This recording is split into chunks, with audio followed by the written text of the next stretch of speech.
Hey there, how's it going? This is James Tripp. This is a video for James Tripp on YouTube, and I am answering the question, can everybody be hypnotized? Now, this question is one that was left in the resource hub for the forthcoming live training, Creating Courage and Fearlessness. Now, that program hasn't started yet, but those who have signed up are already inside of the resource hub. And of course, you can ask questions there. This is a question that was asked right there. It's not exactly 100% pertinent to that topic, so I decided I would answer it here on YouTube and also answer it here because I know it's a question that gets asked a lot. People wonder that. Can I be hypnotized? Is hypnosis even real? You know, is it just some kind of made up crazy thing? So we're going to look at that question right now, and I'm going to do my best to give you as simple an answer as I can without grotesquely distorting things, oversimplifying things to the point of distortion and dysfunctional breakdown, okay? And the reason it's not such a simple question as it perhaps seems is, in a way, it's a bit like asking the question, can anybody be an artist, right? If you ask the question, can anybody be an artist, of course you have to have some agreement on what it constitutes being an artist, and that is not something that is clearly agreeable upon, because art is not a discrete thing. It's not like a rock or something like that. And hypnosis is very similar. Hypnosis isn't a discrete thing. I've often said if you ask a dozen different hypnotists to give you definitions of hypnosis, they'll give you a dozen different answers. That may or may not be the case, but you will get a fair amount of variety. So I'm going to be answering this question according to my understanding of hypnosis. I teach hypnosis under the moniker Hypnosis Without Trance, and there's a specific reason for this, and it is this. First of all, a lot of people believe, and it has been the popular idea for a lot of the 20th century, that hypnosis is a special state of mind, that when you put somebody into it, they become open to suggestion, let's say, in a way they would not otherwise be. Right? And this special state of mind is often referred to as hypnotic trance. So I'm the Hypnosis Without Trance guy, and I'm not going to get into the reasons why I came to this conclusion. I am not alone in this conclusion. I am not the only person saying this, but I don't really think that hypnosis is about this special state of mind. I don't think this special state of mind exists. To me, hypnosis is simply about moving minds into different states. Okay, so it is the art and craft of moving minds and shifting experience in other people using the tools of language and communication. Okay, now, I use this moniker Hypnosis Without Trance, and I'm talking about that special state. But there's another way you can use the term trance, and that is to say that a trance is any state of mind from which automated behaviors or thoughts or experience emerges. Okay, now, the astute among you will note that that could pretty much apply to any state of mind at all. Because whenever we are in a particular state of mind, the thoughts that emerge from that state emerge from that state. And the actions that emerge from that state also emerge from that state. You talk to anybody who is trying to stop biting their nails, for example, and they won't go, well, I sit there and I think, what the heck, I'll bite my nails. They'll say things like, I just found myself biting my nails. Okay, or let's pick somebody else, someone who's doing a lot of paranoid thinking. They're not sitting there thinking, do you know what? I think I'm going to do some paranoid thinking right now. They just drop into it. It's kind of automated. So this is one of the things that's true about us human beings, is we are actually on autopilot most of the time, but we run this little mind trick to sort of claim that we're not. Right? Somebody says, why did you do that? And we'll come up with a bunch of reasons. But the truth of the matter is we did it because that's what unfolded from our being in the moment. That's the behavior that unfolded from our being. So I'm going to suggest right here that hypnosis, contrary to what many people think, isn't some special magical thing you do to somebody that puts them in a particular state that overrides their regular psychology or cognitive functions or anything like that.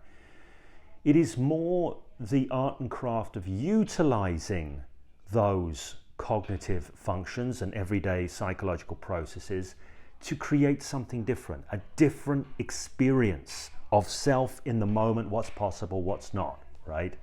And this is what actually makes it very, very powerful for doing change work. Now, I read this quote from Richard Bandler, and he said, people ask me about whether I could hypnotize anybody, and I can always hypnotize anybody, but sometimes I have clients who I have difficulty getting them out of the hypnosis they're already in. Something like that, right? I have difficulty getting them out of the hypnosis they're already in. People think they live in the world as it is. A lot of people do, right? I'm just experiencing the world as it is. But that isn't really true. We're always living in the world as it's occurring to us in that moment. So an example of this, you might get two people who see a mouse, right? And one of them goes, oh, isn't it cute, right? And they want to move towards it and pick it up. And the other person goes, oh, vermin, right? Two entirely different responses. If people experienced the world as it was, you wouldn't get difference or individuality in responses, right? So there's a very, very different experience. One's a toward experience, one's an away from experience, okay? If somebody's having paranoid thoughts that their spouse is off meeting somebody somewhere in a kind of clandestine liaison, right? Whether or not that person is or isn't meeting somebody in a clandestine liaison isn't going to change anything about that person's experience, because they're not really experiencing the world as it is. They're experiencing the activity of their mind. This is hugely relevant because in answering the question, can anybody be hypnotized? Number one, everybody already is. Nobody's living in the world as it is, only as their mind is making it up to be in that moment. It doesn't mean it's got no relationship to the world as it is, but it isn't the world as it is. It's a rendering of it, so to speak. So number one, everyone's already in hypnosis. And the art of hypnosis is to lead somebody from whatever state they're in into a different state, into a different experience. Okay, so like if you see the old street hypnosis stuff I'm doing, I'm sticking an object in somebody's hand. I've taken them out of the experience of their everyday moment and into the experience of, oh my goodness me, this is stuck in my hand, right? Everybody's mind is capable of going profoundly and deeply into experiences and having them come alive for them. That is true of everybody. If people didn't have the capacity to do that, they wouldn't have the experiences of their everyday lives. Right? So everybody is capable of doing that. Now the question is, how willing is somebody to be led? Now there's two types of hypnosis essentially. There's over hypnosis, formal hypnosis, where somebody knows something is going on. So they are in cooperation to be led into a different experience. Okay? When somebody is in cooperation to be led into a different experience, they have to either consciously or unconsciously agree to go along with the instructions, to go along with the directions, to really listen to the suggestions, right? They have to choose to engage if it's formal. The other type of hypnosis is informal hypnosis, conversational hypnosis, where somebody takes the skills of hypnosis and they weave them into everyday conversation. In this case, you can sort of recruit somebody's attention in a more covert way, let's say, and have them get pulled into it. Now, with covert hypnosis, you can shift someone's state, you can shift someone's mood, you can shift their perception set, you can shift their sense of what's possible, because that happens generally for people anyway, so there's nothing weird in their experience that's going to flag anything up, okay? If you tried to use covert hypnosis to stick this remote control in somebody's hand, that would be a much, much trickier deal. I'm not going to say it's not possible, but it's hard work. So I'm going to talk now only about formal hypnosis, the kind of hypnosis that takes place in a hypnotherapy office or something like that. I don't work as a hypnotherapist anymore. I work pretty much exclusively as a coach and change work practitioner. So that means I use a whole array of tools, and I do not want to be bound up by the frame of hypnosis, but I still use all of my hypnotic tools. And with some people, I will still do overt hypnosis. But back when I used to be a hypnotherapist, people would come in with expectations about hypnosis. And sometimes people would have expectations that would get in the way of them engaging in useful ways. And sometimes people would have expectations that would help them engage in useful ways. But nonetheless, I used to divide all of my clients into roughly two categories. And I would be able to make a pretty good pick early on as to who was who. So these are the experiencers and the reality testers. And now experiencers are people who, some hypnotists would call them highly hypnotizables. Some people would call them hypnotic virtuosos. Whatever you call them, they are people that are ready to engage. They are open to engaging, and they engage fully and they engage completely. And these people tend to get a lot of rich experiences out of hypnosis, particularly when they're very open-minded as to what hypnosis might be.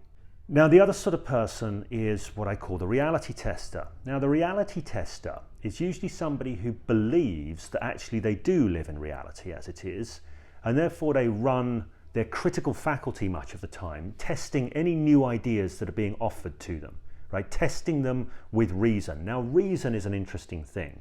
The sword of reason can slice apart any idea, however good, however bad, however helpful. Reason doesn't bring us to truth. Reason is just a dissection tool. It can be a useful dissection tool, but that's all it is. Often, people I call reality testers believe that reason is the route to knowledge, to truth. And so they deploy it upon new ideas. They come in with a lot of critical thinking and this kind of thing.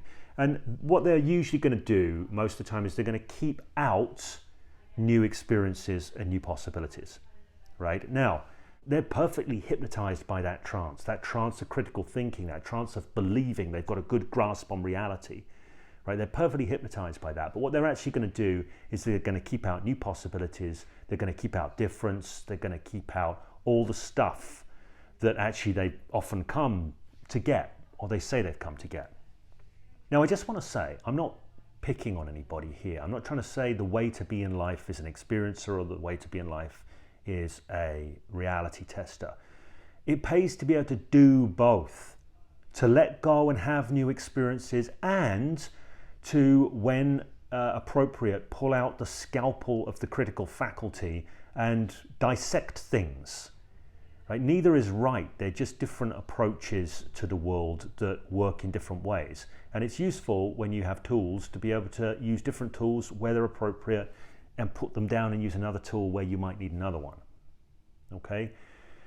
So the single biggest barrier to people experiencing things in formal hypnosis is that they defend the trance they're already in, the hypnotic reality they're already in, because they really believe it is reality, and they use their critical faculty to keep out new possibilities and different ways of being. The other issue as well, by the way, is people having a funny idea about what hypnosis is. If people believe that they know exactly what hypnosis is, or they've got a good idea about what should be there for it to be hypnosis, then that usually triggers off the critical faculty. When people are very open-minded about what's possible, instead of having a preconceived idea about what should happen, then they are much more able to engage their creative faculties and have the kind of experiences that are going to be useful for them in creating the change they want. So yeah, critical faculty versus creative faculty, reality tester versus experiencer. And these are everyday cognitive faculties. They're not special to hypnosis. We're just utilizing these things. In everyday life, some people will be more on the reality tester side of things. Some people will be more on the experiencer side of things. But everybody's capable of both. This isn't what type of person you are really. It just tends to be what you're doing. Often what can happen with people who are they chronically lock themselves into the trances that they create and believe are real and defend them to the tooth with their critical faculty. Often they create a lot of stability in their life, which is fine if their life is good and they're enjoying their experiences and this kind of thing. But if they're looking to change things, that's not a useful thing, right? It creates a sort of intractability, a lockedness. It locks in the existing trances. So it pays to be able to put down that critical faculty and open up to new possibilities and go with them fully, right? To not have to trust them, but just to go in and test them, but test them after the fact. Have the experience first and analyze it afterwards, rather than analyzing what's going on the way in. Now, that makes it difficult for some people. If people have a tendency to utilize their critical faculty a lot, have a tendency to be caught in what I call the truth trap, i.e. the belief that their trance of the moment isn't a trance of the moment, it's just a cold, unvarnished experience of what is, then they can get very, very easily stuck, and they can be not easy to work with in a formal hypnotic capacity. That does not mean that they cannot experience things. It does not mean they cannot choose to put down that critical faculty. It does not mean they cannot be coached into a more appropriate form of engagement. And when I say appropriate, I mean appropriate for getting the results they want to get. Anybody can be. But one last thing I'll say about this is some people have a problem putting that critical faculty down, right? They have a problem letting go of it. And often when I see people I'm doing change work, people who have a problem putting their critical faculty down, that doesn't just affect whether or not they are hypnotizable or can go into hypnotic experiences. It affects their ability to change and learn new things completely. Okay, so there's an old Taoist saying which goes, in order to profit, you must invest in loss.